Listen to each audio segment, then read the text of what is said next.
Ano yung advice? May binigay ba sa'yo advice ang tatay mo o ang nanay mo sa'yo tungkol sa relationship?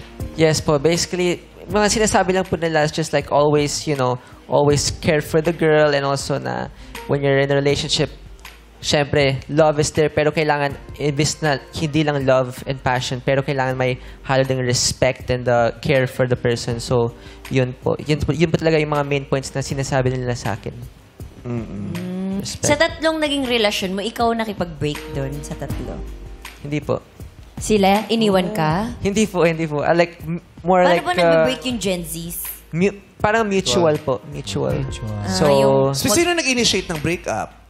Siyempre, yung decision mutual sa dulo, di ba? Kanino nanggaling? Kanino nanggaling yung maghiwalay I guess, na tayo? ano lang po, it's na lang po talaga. Like, we had a feeling na it's not gonna work out. So, yung mga things na sinasend namin, minsan, parang iba na yung feeling na binibigay nila. So it's like ganun. Parang mutual talaga. So, walang nag-i-initiate. Wala nagsabing, pwede ba tapusin na natin to? Or pwede Oo, bang di ba mayroon maghiwalay namang na tayo? ganun? Yeah, can we end this relationship? I don't want to grab some boba with you anymore. Oh! That's too hard. Alam mo po, wala naman pong ganun na point. Pero yun po, more mutual lang po talaga. I'm sorry, I'm so over boba now. Yeah. Boba is so 2 years ago. I'm so past that. I want something else. I want Matcha. I want macchiato. Ay, na milk tea. Yung ganon. So, na-dump ka na. Yes po. Oh. Naiwan. Nang iwan ka na. Yes po. Anong nararamdaman ng nang-iiwan? Yung nag-iwan o iniwan? Yung nang-iwan. Anong nararamdaman na nang-iwan sa oras na nang-iwan siya? Siyempre po, parang, sad ka. Kasi may gusto ka na di mo na kayang kunin ulit.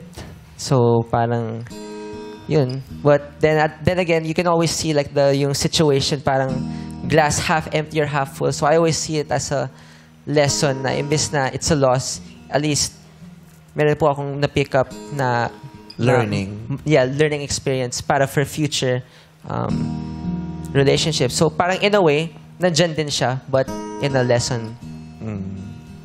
Kasi yung mga naiiwan, alam naman natin, yung mga naiiwan, umiiyak. Yung naiiwan kaya, umiiyak din kaya sila? Nagbubunyi kaya sila?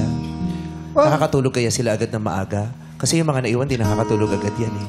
Ano kayang ginagawa nila pagkatapos silang tumalikod? Sino kayang kakausapin nila? Kakain ba sila ng masarap o hindi sila makakakain? Lalabas ba sila o magtatago na lang sa loob ng bahay? Kakausapin ba nila yung mga nanay at tatay nila o ayaw nila makipag-usap sa kahit kanino man?